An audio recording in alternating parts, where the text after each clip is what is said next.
तो अंग्रेज भारत से चले गए। उनके विचारक ने कहा था, हम ऐसी शिक्षा प्रणाली भारत को देकर जा रहे हैं कि भारत में काले अंग्रेज निरंतर जन्म लेते रहे। हम भारत थे, भारत हैं, रहेंगे क्या ये समय बताएगा। भारत को इंडिया बनाना हमारे हिसाब से केवल ट्रांसलेट कर दिया, लेकिन केवल ट्रांसलेट नहीं किया। इसके पीछे बहुत बड़ी साजिश थी और वो साजिश है भारतीयों को डोमिनेट करने की, भारतीयों को कम सिद्ध करने की, क्योंकि किसी भी भाषा का ज्ञान अर्जित करना ये अच्छाई ही मानी जाती है। किंतु अंग्रेजियत का प्रदर्शन ये शायद कुछ लोगों की मजबूरी होती जा रही है। हर छात्र को घर के लिए गृह कार्य दिया जाता, जिसको होमवर्क के नाम से प्रसिद्धि मिली है। तो शाम को जब बच्चा घर पहुंचा तो उसका वो गृह कार्य कौन पूर्ण करा?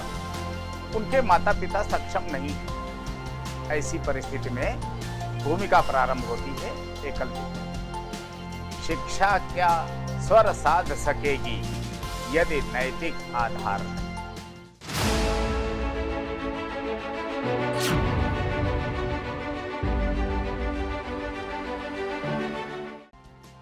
अंग्रेज भारत आए, यह इतिहास बन गया। किंतु अंग्रेज भारत से चले गए, चले तो गए किंतु अपने पीछे अपनी अभिलाषा को छोड़कर गए, और वो अभिलाषा आज साकार होती दिख रही है। जैसा उनके विचारक ने कहा था कि हम तो हो सकता है चले जाएं कभी भारत छोड़कर, लेकिन हम ऐसी शिक्षा प्रणाली भारत को देकर जा रहे हैं कि भारत में काले अंग्रेज निरंतर जन्म लेते रहेंगे। वही कुछ आज हो रहा है। देखिए, अंग्रेजी भाषा का ज्ञान ये बुरी बात नहीं है, क्योंकि किसी भी भाषा का ज्ञान अर्जित करना ये अच्छाई ही मानी जाती है। किंतु अंग्रेजियत का प्रदर्शन ये शायद कुछ लोगों की मजबूरी होती जा रही है। जिन लोगों ने बहस छेड़ रखी है उनकी मानसिकता पर दया आती है। हम भारत थे, भारत हैं, रहेंगे क्या ये समय बताएगा। किंतु आज हमको किसी ने भारत कह दिया, इस पर लोग जो शोर शराबा कर रहे हैं उनको देखकर हंसी ही आती है, क्योंकि अनादिकाल से भारत नाम से पृथ्वी का जो भूभाग प्रसिद्ध रहा, चर्चित रहा, जाना जाता रहा, इतिहास और अनेक ऐतिहासिक घटनाएं इस बात के प्रमाण हैं।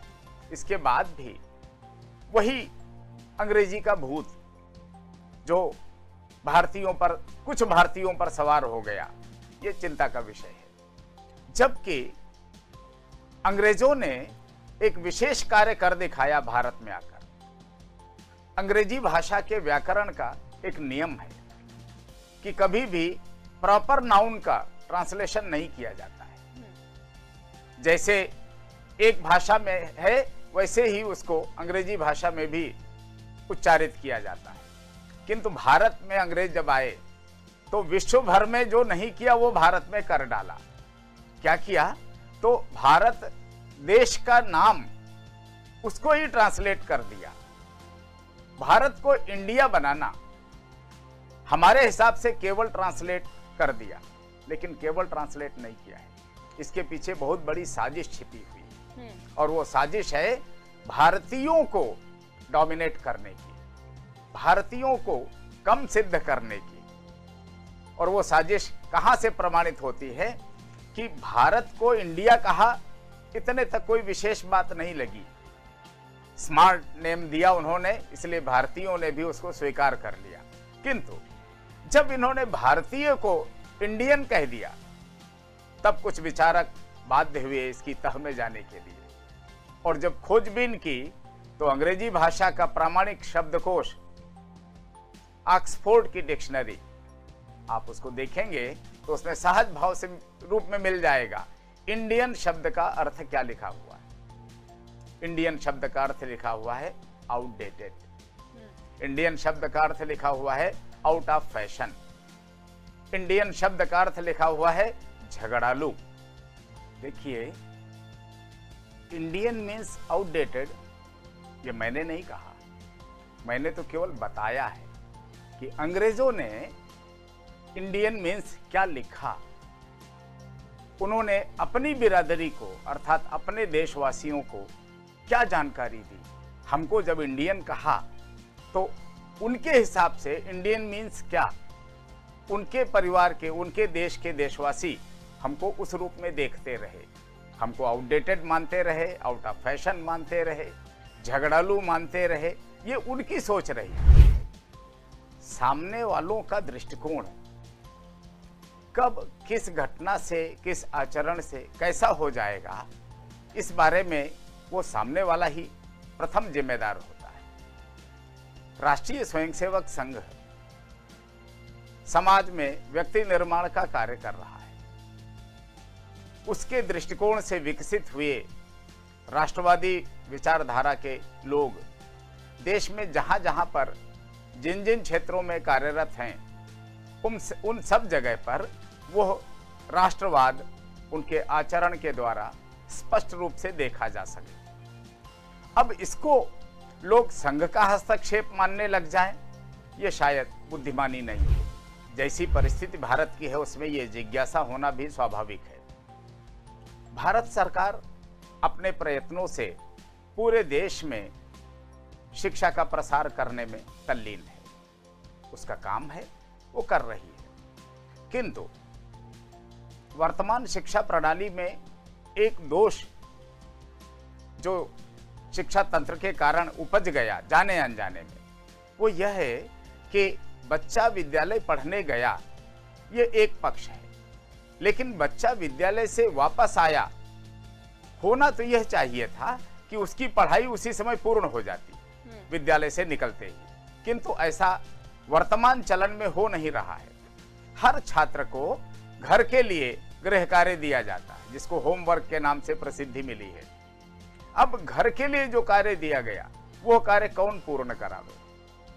ये प्रश्न इसलिए आता है कि अधिकांश छात्रों के, विशेष रूप से ग्रामीण क्षेत्र में निवास करने वाले अधिकांश छात्रों के माता पिता या तो खेतीहर मजदूर हैं, या किसान हैं, या जंगल से लकड़ी काटने और उसको बेचने का काम करते हैं। तो शाम को जब बच्चा घर पहुंचा तो उसका वो गृह कार्य कौन पूर्ण करावे? उनके माता पिता सक्षम नहीं है।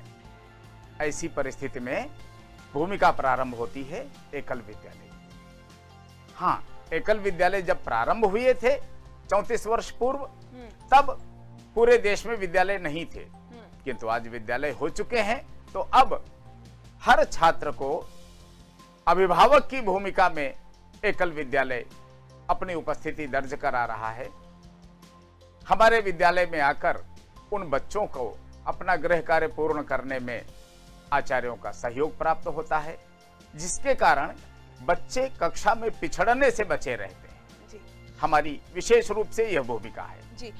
निश्चित रूप से यह कहने मुझे कोई संकोच नहीं है, किसी दूसरे देश से आया हुआ कोई भी तंत्र हमारे देश के संस्कारों को क्यों प्रोत्साहित करना चाहेगा? वो तो अपनी संस्कृति का प्रसार करना चाहेंगे। इस कारण से यह भाव क्रिएट हुआ है, इसको तो स्वीकार करना पड़ेगा सहज भाव से। एक गीत हमको कभी सुनने को मिला था, शिक्षा क्या स्वर साध सकेगी यदि नैतिक आधार नहीं। भारतवर्ष में अनेक घटनाएं घटित हुई हैं। वो आर्थिक भ्रष्टाचार के अनेक उदाहरण हैं। सैन्य विभाग में भी अनेक भ्रष्टाचार के उदाहरण सामने आए समाज के। उनको गहराई से देखने पर एक ही बात ध्यान में आई कि वो सभी छात्र अपने जमाने के ब्रिलियंट स्कॉलर्स रहे, उच्च शिक्षित रहे, किंतु केवल रटी रटाई शिक्षा उनके साथ गई, देशभक्ति का संस्कार उनके साथ नहीं गया। इसलिए बहुत बड़े लालच नहीं, चंद मदिरा की बोतलों के चक्कर में उन्होंने गोपनीय फाइलें विदेशी जासूसों को सौंपने में संकोच नहीं किया। उनके अंदर देशभक्ति का बोध ही नहीं था। इसलिए केवल शिक्षा से काम नहीं चलेगा।